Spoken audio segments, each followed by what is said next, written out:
Ezequiel 38 y Ezequiel 39, que habla de Gog y Magog.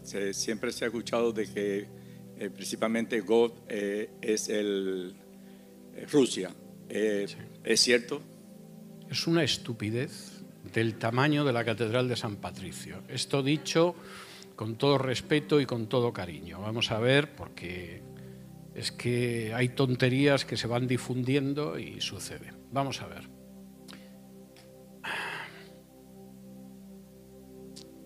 La Biblia Scofield, fuente de tanta necedad teológica, en alguna de sus notas, no de la versión original, sino de versiones posteriores, comete el disparate de decir que Rosh, Mesec y Tubal son Rusia, Moscú y Tobolsk, que es una ciudad de Siberia. En la Reina Valera, Rosh no aparece como Rosh, porque no es el nombre de una ciudad, sino que Rosh significa cabeza, caudillo o jefe, con lo cual ya en la versión Reina Valera encajar eso en esa interpretación es complicado porque está bien traducida. Mesec y Tubal son poblaciones de Asia Menor, no tienen nada que ver ni con Moscú, ni con Tobolsk, ni con ninguna ciudad rusa. Gog y Magog son poblaciones de Asia Menor. Pero además, lo grave del asunto es que la descripción, nada que ver con Rusia de nuevo, pero además lo grave del asunto es que hay dos descripciones de Gog y Magog en la Biblia, una en Apocalipsis 20 y otra en Ezequiel. La de Ezequiel habla de un periodo de paz en el que la gente no tiene cerrojos en las casas, vive con tranquilidad, etc. Entonces se produce la acción de Gog y Magog.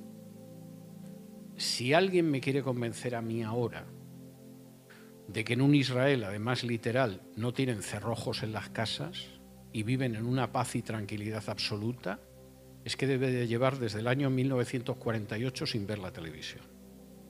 O sea, esa descripción es imposible encajarla en cualquier situación ahora en todo el mundo. De manera que, en fin, si eso tuviera algo que ver con Rusia, supongo que Putin o quien lo suceda tendrá que esperar a que se produzca ese escenario que ahora mismo no se da en ninguna parte del mundo. En el caso de Apocalipsis 20, donde vuelve a aparecer, si uno cree en un milenio literal, es decir, que efectivamente hay 1000 años literales y esto se produce al final del milenio, que es cuando Gog y Magog, evidentemente es absolutamente disparatado pensar que sea Rusia, a menos que estemos convencidos de que durante el milenio va a persistir Rusia y al final del milenio esa Rusia que se ha mantenido pues va a emprender el ataque sobre Jerusalén, etc. Si uno no tiene una visión que sea premilenial, es decir, que no crea en un milenio literal, sino que tenga una visión amilenial o postmilenial, tampoco hay manera de encajarlo, porque de nuevo implicaría una situación de paz, de sosiego, etcétera, etcétera, que es obvio que no existe. De manera que cuando la gente se lanza a decir que estamos ya, etcétera, etcétera, se ve que no ha leído la Biblia ni por aproximación.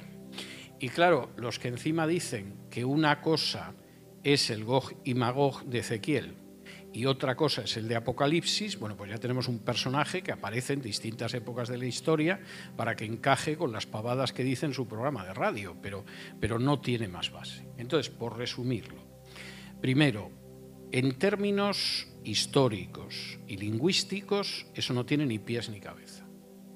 O sea, cualquiera que le pregunte a un rabino por Gog, Magog, Tubal y tal, no le va a decir que tiene nada que ver con Rusia, porque es sabido que no tiene nada que ver con Rusia. Es una de tantas invenciones del siglo XX. Y a la hora de poder situarlo, siempre estamos hablando de un contexto de verdadera paz, no de que digan paz, que eso llevan diciéndolo desde Caín, sino de verdadera paz, porque no hay cerrojos en las casas, la gente está tranquila, etc. yo ese contexto, si alguien lo conoce en este planeta, que me diga dónde está, porque yo sinceramente no es lo que percibo a diario. Entonces, eso me parece una de tantas interpretaciones disparatadas. Voy a dar otro ejemplo de otra interpretación disparatada en este sentido. En la época de la Guerra Fría se popularizó muchísimo el ubicar los capítulos de Daniel sobre el rey del norte y el sur como una referencia a la Unión Soviética y a los Estados Unidos, ¿no? Y aparecían interpretaciones de lo más peculiares. La Unión Soviética desapareció hace más de 30 años. Vamos a suponer que está hablando de Rusia como heredera de la Unión Soviética. Pues tampoco, porque los capítulos sobre los reyes del norte y del sur son profecías más que cumplidas en la dinastía del norte, que eran los Seleucidas, y la dinastía del sur, que eran los Ptolemaidas. El que no conoce historia antigua, pues no lo puede entender, como si a mí me dan una fórmula de física nuclear, me la ponen delante y como si fuera chino, no la conozco.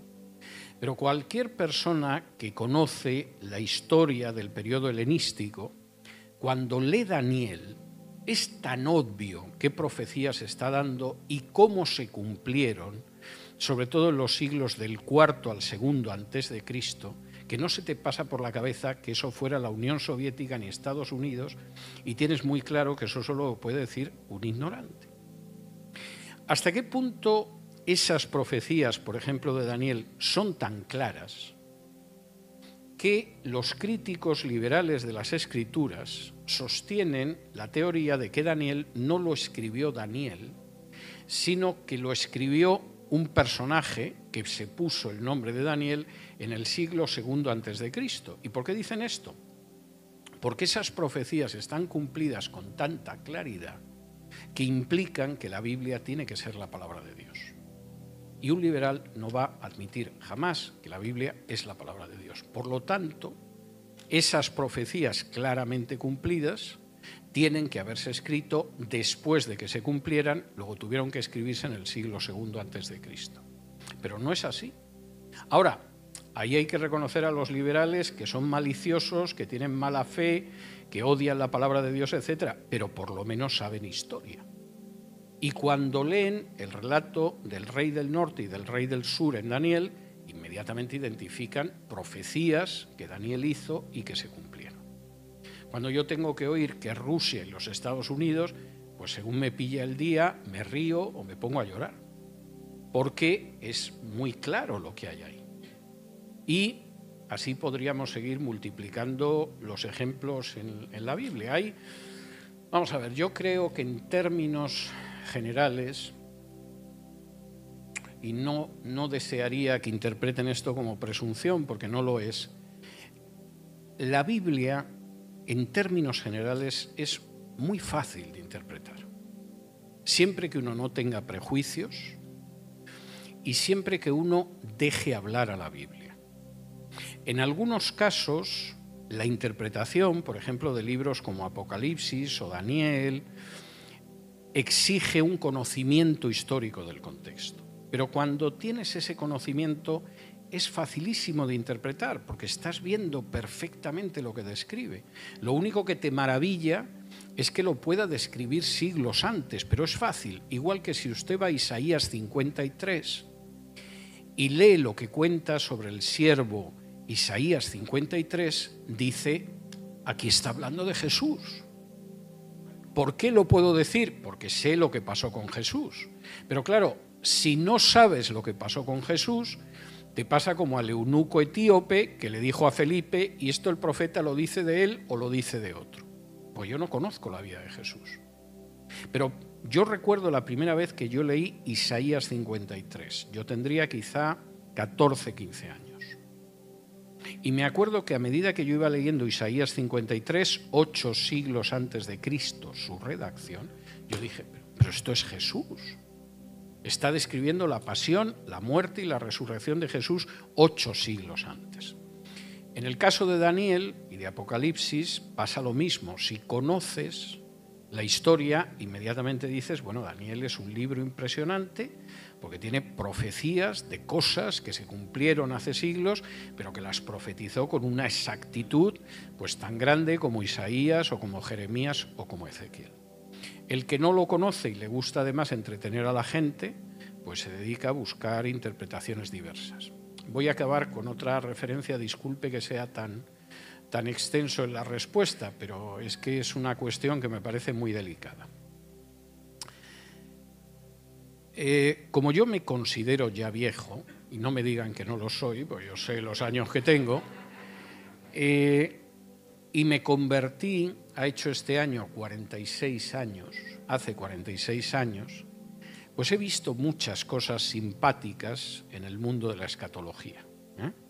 Aparte de los que ya te decían que antes de que acabara el año se iba a producir el arrebatamiento, identificaciones diversas del anticristo.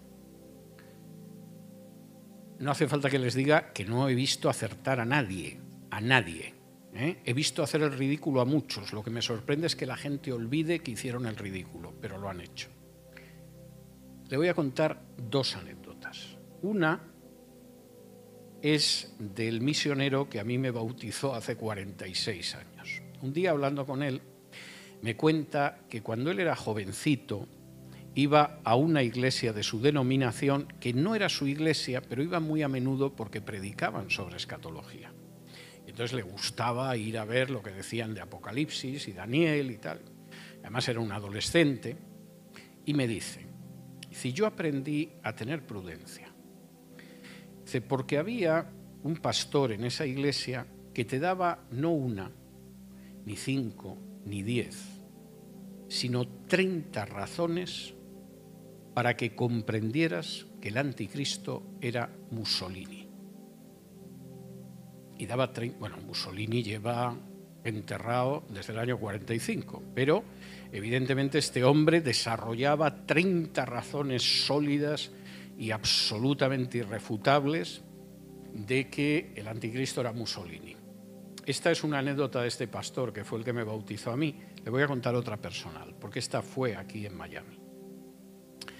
Cuando yo todavía no vivía aquí, pero venía muy a menudo, me va a recoger al aeropuerto un amigo.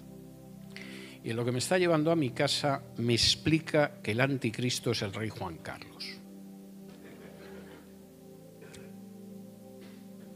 A mí el hecho de que fuera el rey de España no me predisponía ni a favor ni en contra, ¿no? Pero le estoy oyendo y le digo, mira, esto entre tú y yo. Yo conozco personalmente al rey Juan Carlos. Digo, es muy tonto para ser el anticristo. Y entonces esta persona se lo tomó mal, el que no aceptara yo que él había descubierto, supongo que porque se lo había oído alguien, que el rey Juan Carlos era el anticristo. Y me dice, pues más razón, porque el diablo disimula y pone a uno que parece que es tonto, pero es listo. Y entonces en ese momento tú piensas, me parece que el tonto es el que va conduciendo el automóvil aquí. Entonces, claro, si tú llegas a un razonamiento en que si es blanco tengo razón y si es negro en realidad es blanco pero parece negro pero no, pues claro, no hay manera de razonar medianamente.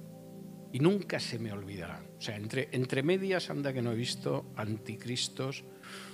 La mayoría de ellos están enterrados hace tiempo.